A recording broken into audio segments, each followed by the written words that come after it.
Hello again, Cons here, and I have a pretty cool video for you today. I'm also using my other audio setup, so hopefully it's not too annoying.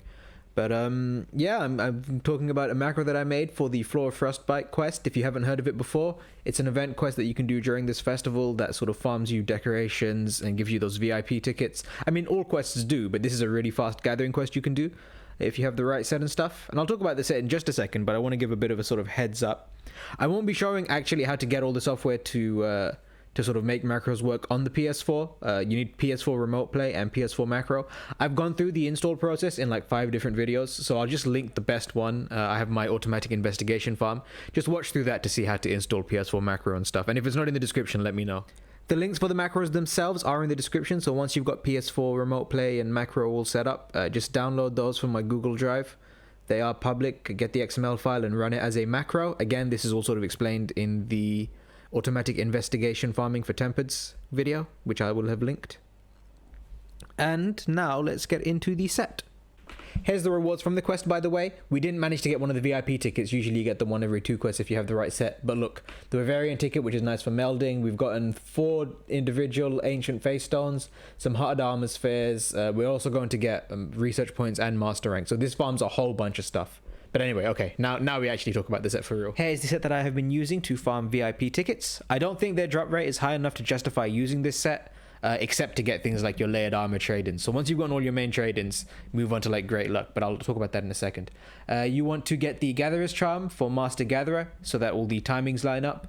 You're going to want 2 points of Geologist, so you can gather at each node 1 additional time, 4 instead of 3. You want 1 point of Botanist. That doubles your rewards essentially, so that each time you gather you get 2 of the node rather than 1.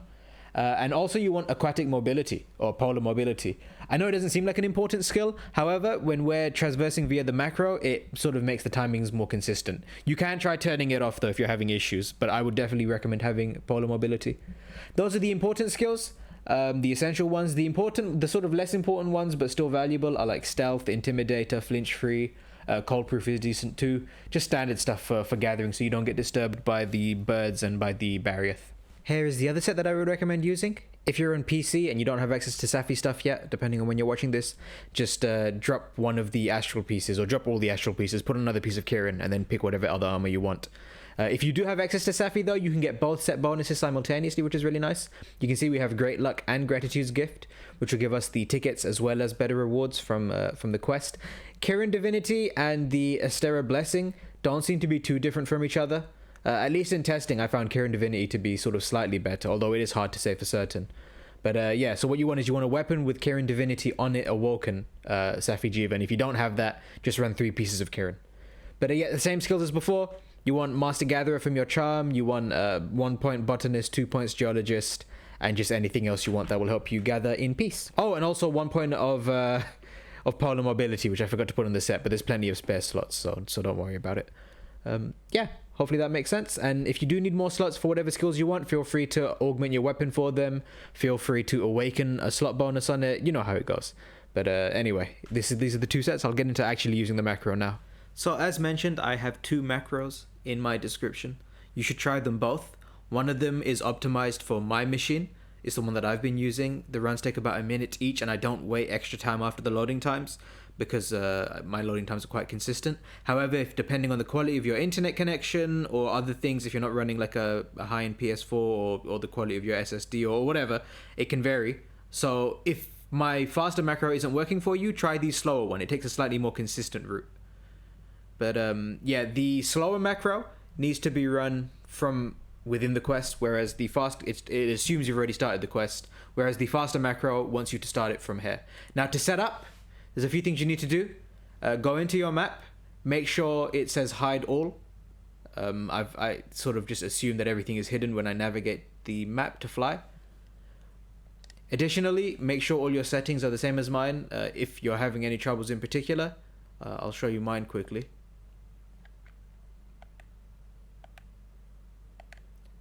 And lastly, make sure you're offline. We don't want to get any of those messages asking us how many players want to join or anything like that. My macro assumes those don't exist, so make sure you're playing offline. And aside from that, you just let the macro run. So for example, in this first one, I've gone to my map, I've changed it from like any of these other options to hide all. Also make sure it's zoomed out the whole way. talk to the lady, post a new quest, go into events, go into Flora Frostbite, start at Southern Camp 1, accept the quest. It's very standard stuff. You just run the quest like normal. And you go from there. Now, if you're running the slow macro, you just want to start it here. If you're running the fast macro, you want to abandon it so that it sends you back to the correct location and then run it. And then everything should go from there. I would recommend sticking to the slow one though, because I think it's quite optimized for my setup. But yeah, I'm just going to press play.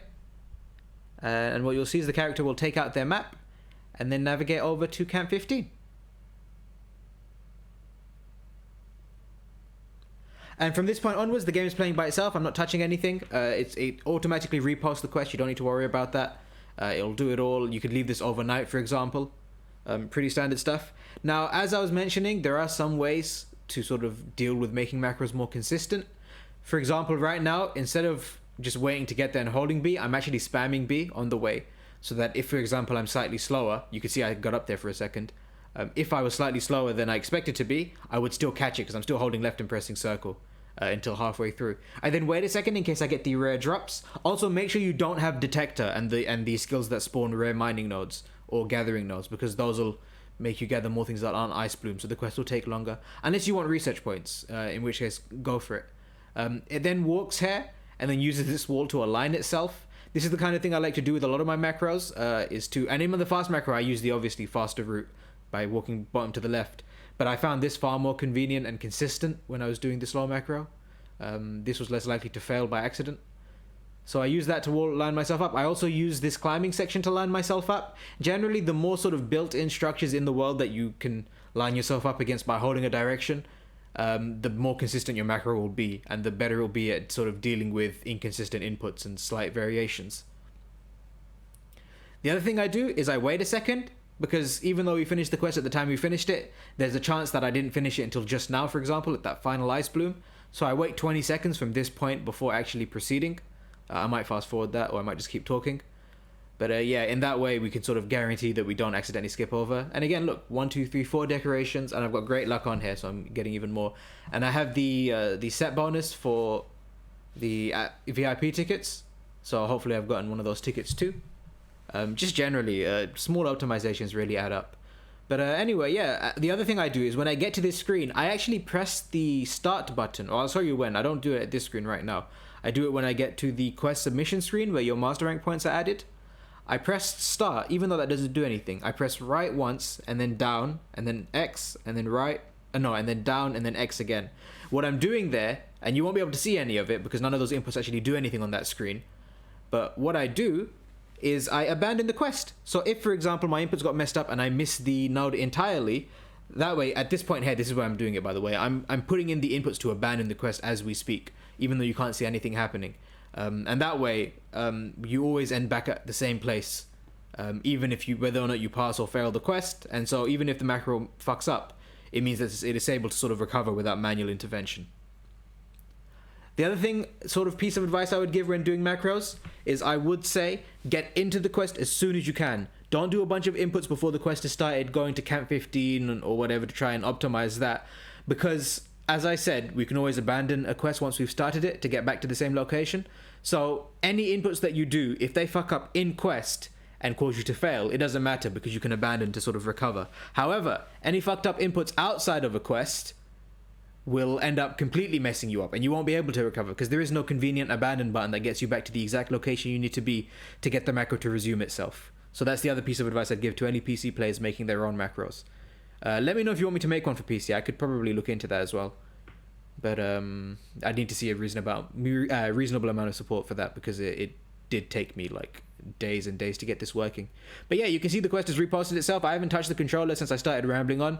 I wouldn't talk this much. This video is going to be kind of long and tedious. Sorry about that, but just run it in the background while you're downloading the software. I think it's important to make sure I cover all my bases though, and I'm not missing anything. And you can see it just keeps going. It keeps handling everything all on its own. Currently I have the set bonus 3-piece gratitude and 2-piece kirin with a piece of kirin on the weapon. So I get the 2 set bonuses. That's the reason I'm getting such good rewards. And there are other optimizations you can do while playing like without the macro, and I've kind of gone through most of them. If you are doing it manually by any chance, take your Assassin's Creed mantle. Make sure you use it. You might want to sort of take other skills as well, like sort of the cliff. No. What's the skill called again? Speed Crawler. Speed Crawler could help you get through that small notification there. You obviously don't need to wait this extra amount of time for the things to drop, for the longer animations for the rare drops to occur. But yeah, that does bring me to one other thing I wanted to mention though, and that is the fact that this doesn't just farm decorations. It farms the tickets, firstly the Wyverian, but also the melding tickets, because you can trade in the VIP tickets for melding. It also farms you those layered armors if you don't feel like doing that yourself for those VIP tickets. It also farms you master rank points. You can do this overnight very quickly, and even though you don't get a lot of master rank points for any individual quest, it does add up quite quickly when you leave it on for hours at a time. You also farm research points. You can see each of these extra sort of non-ice bloom drops gives us research points. I haven't got detector on this set because I want the quest to finish as fast as possible, but if you don't mind, you can put detector on. You'll be more likely to get the rare drops, which are worth, like I've gotten one just now, perfect timing for once in my life. That is 520 research points for that one gather, and if you have detector on, you'll get more of those, but obviously the quest itself will take longer and you'll be more likely to fail it by not getting enough ice blooms, because we only do those 3 nodes. But yeah, another 4 decorations you can see. Just generally, it's a really convenient way to farm basically everything you need. All of the sort of slightly more eccentric rewards. But anyway, I've rambled on for enough. I think I've covered all my bases. The 2 macros are in the description. This one that I'm running here that I recommend you use is called ticketgoodcopy2.min.xml. The other one is probably called something like best VIP ticket or some garbage. My naming conventions are really bad, but the links for them both will be in the description, so check them out. And if you can't get the optimal run running, definitely stick to this one, the slightly slower but more effective one. And the thing I should mention is that after like sort of on average 6 or 7 hours, you probably will need manual intervention. Like it will break somewhere along the line. It won't make it to the handler, for example. It'll accidentally stop short because inputs are dropped. And when that does happen, you have to manually intervene. It's not 100% perfect. PC macros will have a better job of being 100% perfect because whereas the PS4 macro does things sort of over a local network and over wireless, the PC is a little bit more hard-coded. But anyway, it's fairly effective, and I've put in redundancies from almost any input failing that I could manage. So it is a very consistent win. It does tend to last like sort of between 6 and 7 hours, so you can leave it on overnight. And hopefully that's all I needed to say. I believe it is. And so as you can see, the quest is starting up again. I hope you have a lovely day, and I hope this sort of helps you out with your farming for various tickets and all that kind of jazz. Take it easy. Bye-bye.